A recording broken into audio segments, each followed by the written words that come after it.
কোনো রকম bitter oven ছাড়া মাত্র 2টা ডিম আর 1 কাপ ময়দা দিয়ে একদম ফ্যামিলি সাইজের একটা বড় কেক বানিয়ে নিলাম। কিভাবে চুলায় বেক করলে উপরের কালারটা একেবারে বেকারির কেক মতো পারফেক্ট আসবে, এমনকি এরকম ময়েস্ট নরম তুলতুলে কেকটা হবে, সেই রেসিপিটাই আজকে আপনাদের সাথে শেয়ার করব। আসসালামু আলাইকুম, আশা করছি সবাই সুস্থ আছেন, ভালো আছেন।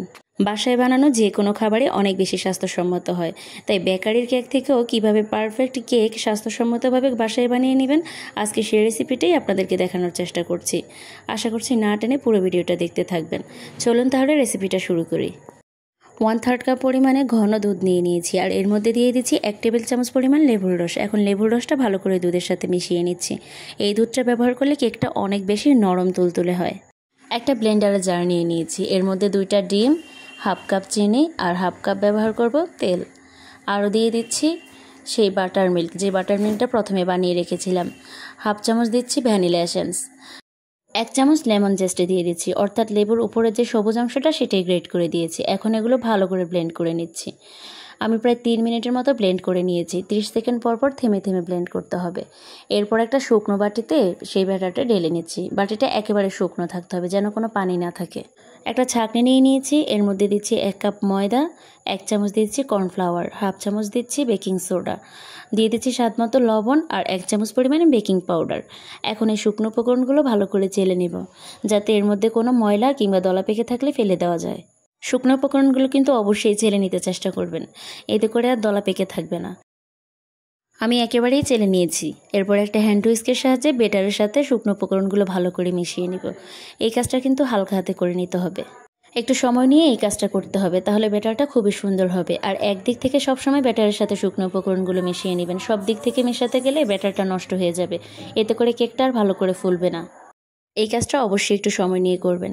এরপর আমি এর সাথে দিয়ে দিচ্ছি টুটি ফুটি। এই টুটি ফুটিগুলো কিন্তু আমি বাসায় বানিয়ে নিয়েছি। এই ভিডিওটা কিন্তু আমার চ্যানেলে দেওয়া আছে, চাইলে আপনারা দেখে নিতে পারবেন। টুটি ফুটির সাথে একটু ময়দা মিশিয়ে নিয়ে এরপরে এর সাথে মিশিয়ে দিচ্ছি, এতে করে চারদিকে ছড়িয়ে থাকবে, একেবারে নিচে পড়ে থাকবে না। একটা গোলাকার মোল্ড নিয়েছি, আর এর মধ্যে আমি কাগজ বিছিয়ে আগে থেকে তেল ব্রাশ করে রেখে দিয়েছি। এর মধ্যে এখন কেকের ব্যাটারটা দিয়ে দিচ্ছি। সম্পূর্ণ ব্যাটারটা দিয়ে দেওয়া হয়ে গেলে একটু ঝাঁকিয়ে নেব, এতে করে ভিতরের বাতাসটা বের হয়ে আসবে। এখন আমি উপর দিয়ে আরও কিছু টুটি ফুটি দিয়ে দিচ্ছি, এতে করে দেখতে খুবই সুন্দর লাগবে। চুলায় একটা মোটা তলযুক্ত হাঁড়ি বসিয়ে এর মধ্যে কাগজ আর স্ট্যান্ড দিয়ে আমি 10 মিনিটের মতো প্রিহিট করে নিয়েছি। এরপর এর মধ্যে কেকের মোল্ডটা দিয়ে দিচ্ছি। হাঁড়ির তলানিতে কিন্তু অবশ্যই 4-5 পিসটা লেখালেখির কাগজ দিয়ে দিবেন, এতে করে কেকের কালারটা খুবই সুন্দর আসবে। এখন একটা টুথপিকের সাহায্যে চেক করে নিচ্ছি। আমি কেকটা প্রায় 60 মিনিট বেক করে নিয়েছি।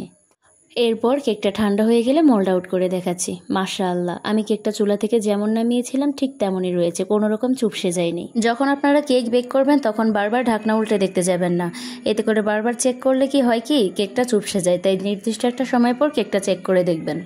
মাশাআল্লাহ, দেখেই হয়তো বুঝতে পেরেছেন আমার কেকটা কতটা নরম তুলতুলে হয়েছে, আর এমনকি পারফেক্ট হয়েছে কতটুকু। কালারটাও এসেছে একেবারে বেকারির কেকের মতো। কেকটা এখন কেটে দেখাচ্ছি ভিতর থেকে কেমন তুলতুলে নরম হয়েছে, আর একেবারে মসৃণ একটা কেক হয়েছে। বাটার মিল্কটা অবশ্যই ব্যবহার করবেন, এতে করে কেকটা খুবই ময়েস্ট হবে আর খেতেও দারুণ মজা লাগবে। আজকে আমি চেষ্টা করেছি একদম সহজ রেসিপিতে আপনাদের সাথে কেকের রেসিপিটা শেয়ার করেছি, যাতে আপনারা ওভেন বিটার ছাড়াই চুলায় একদম পারফেক্ট বেকারির থেকেও স্বাস্থ্যসম্মত বহুগুণ টেস্টি কেক বাসায় বানিয়ে নিতে পারবেন, আর বাচ্চাদের টিফিনে অনায়াসে দিতে পারবেন এই কেকটা। আশা করছি আজকের রেসিপিটা আপনাদের কাছে ভালো লেগেছে, আর ভালো লাগলে অবশ্যই লাইক কমেন্ট শেয়ার করে দিবেন। আর প্লিজ আমার চ্যানেলটা সাবস্ক্রাইব করে সাথেই থাকবেন। যারা ফেসবুক থেকে দেখছেন অবশ্যই পেজে ফলো দিয়ে রাখবেন এরকম সহজ রেসিপিগুলো পাওয়ার জন্য। আজকে এই পর্যন্তই বিদায় নিচ্ছি। ভালো থাকবেন, সুস্থ থাকবেন, আমার জন্য দোয়া করবেন। আল্লাহ হাফেজ, আসসালামু আলাইকুম।